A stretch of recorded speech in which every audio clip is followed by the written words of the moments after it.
Hello student, this is Anupam Gambhir. You are watching Anupam English classes. Student के इस video lecture में class 12 English Flamingo book से chapter 6 poet and pancakes, जिसके author Ashokamitran है, इसके हम क्वेश्चन आंसर्स को कवर करेंगे। सो चलिए स्टार्ट करते हैं क्वेश्चन से।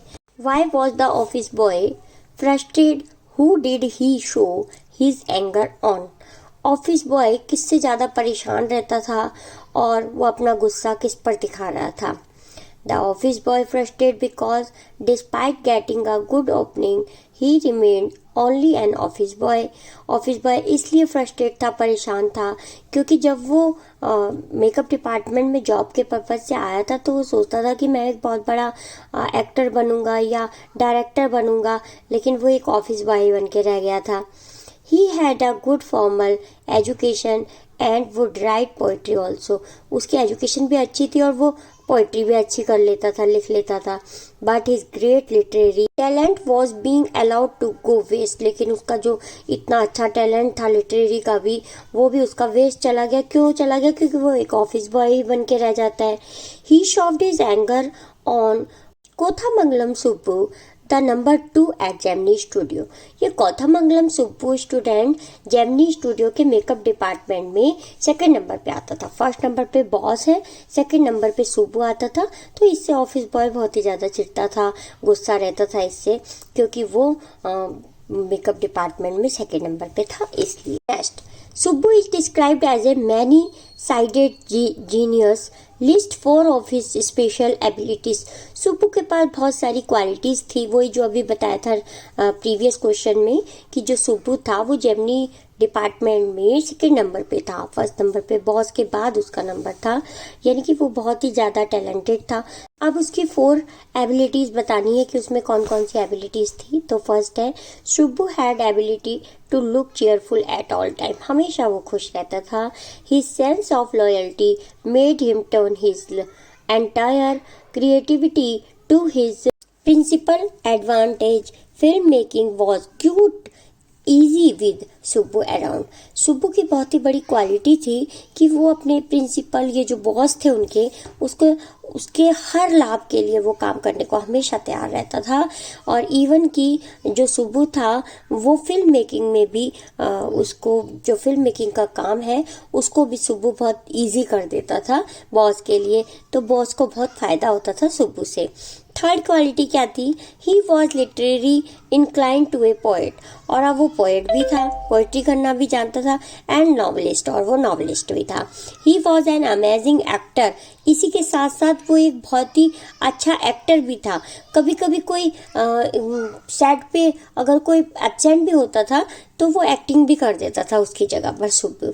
He had a charitable and loving nature. और बहुत ही प्यारा नेचर था उसका, सबकी रेस्पेक्ट करता था और सबसे चेयरफुल रहता था। Next, Why was the legal advisor reformed to as the opposite by other? जो लीगल एडवाइजर था वो दूसरों को अपोजिट क्यों था? उससे वो दूसरे लोग उससे विरोधी क्यों थे? The lawyer was in the story department. He was officially known as the legal advisor. जो स्टोरी डिपार्टमेंट में जो लॉयर था ना, वही लीगल एडवाइजर भी था। However, his action did nobody any good. He had unwittingly brought to an end the career of a promising young actress. Hence, he was reformed to as the opposite by others. जो story department में legal adviser था, ये किसी के भी action पे उंगली उठा देता था और एक्टर के कैरियर का द एंड भी कर देता था। इसी वजह से ये जो लीगल एडवाइजर था वो दूसरों का विरोधी था। Now next question, what made the lawyer stand out from the others at Gemini Studio? Story department का लीगल एडवाइजर लॉयर था, वो जेमिनी स्टूडियो में किस प्रकार से दिखाई देता था? The lawyers dress that he war made him stand out from the others.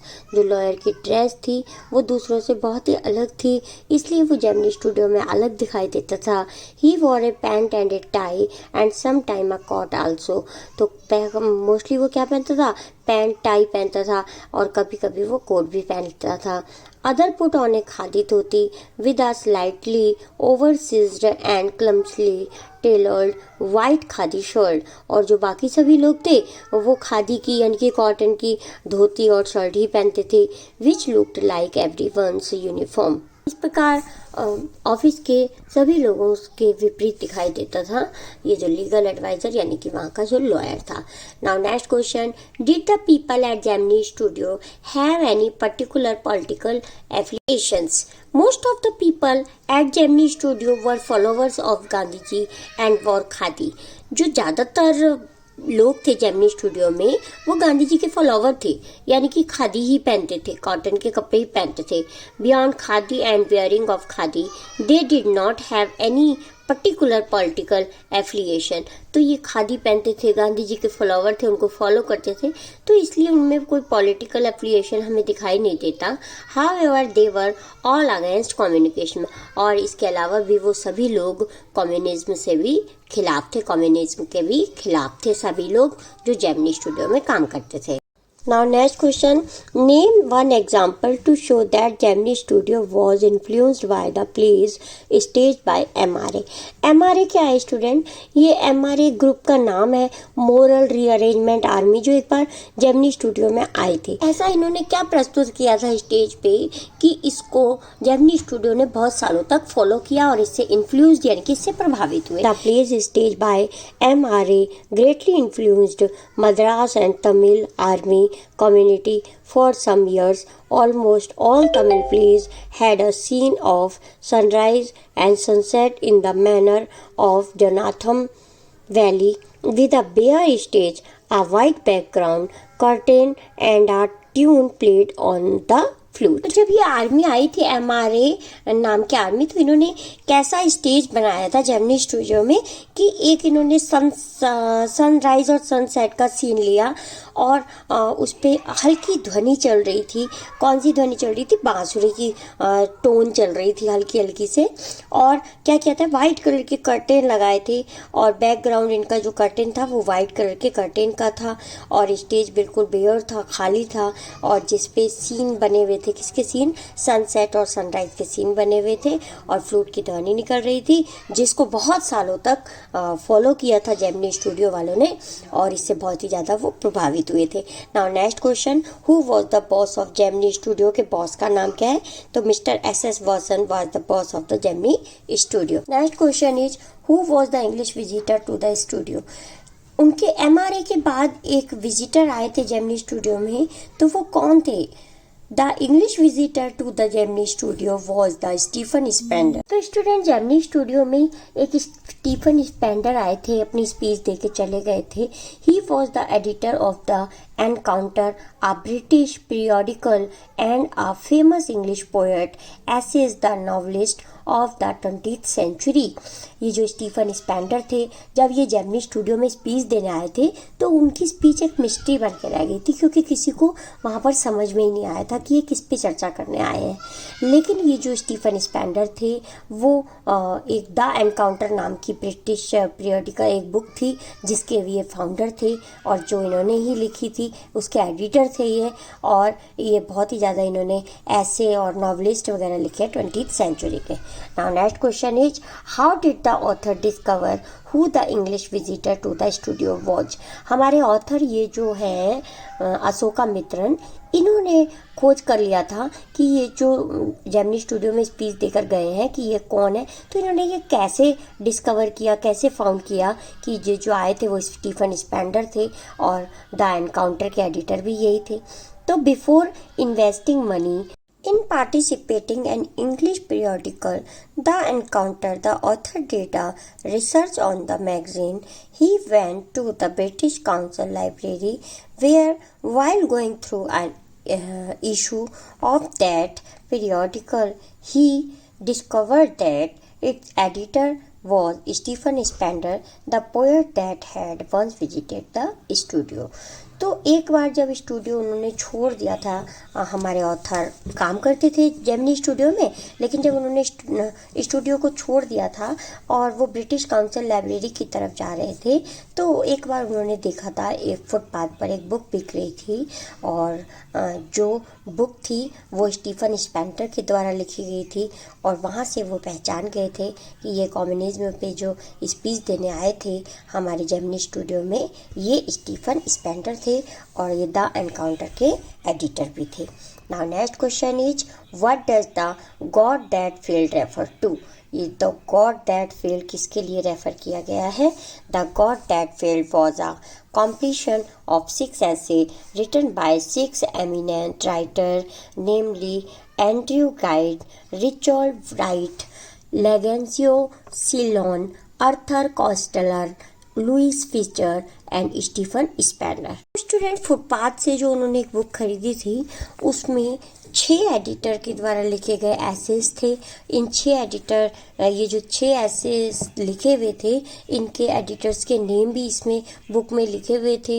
In each of the essay the respective writer describe their journey into communism and their illusion return. 6 writer थे, उन्होंने जो book खरीदी थी the God that failed, तो ये book का नाम था और ये 6 राइटर्स ने लिखी थी, जिसमें से एक स्टीफन स्पेंडर थे। तो तब हमारे ऑथर को पता चल गया था कि ये जो द गॉड दैट फेल्ड नाम की बुक है 6 नॉवलिस्ट के द्वारा लिखी गई है, जिसमें स्टीफन स्पेंडर भी थे।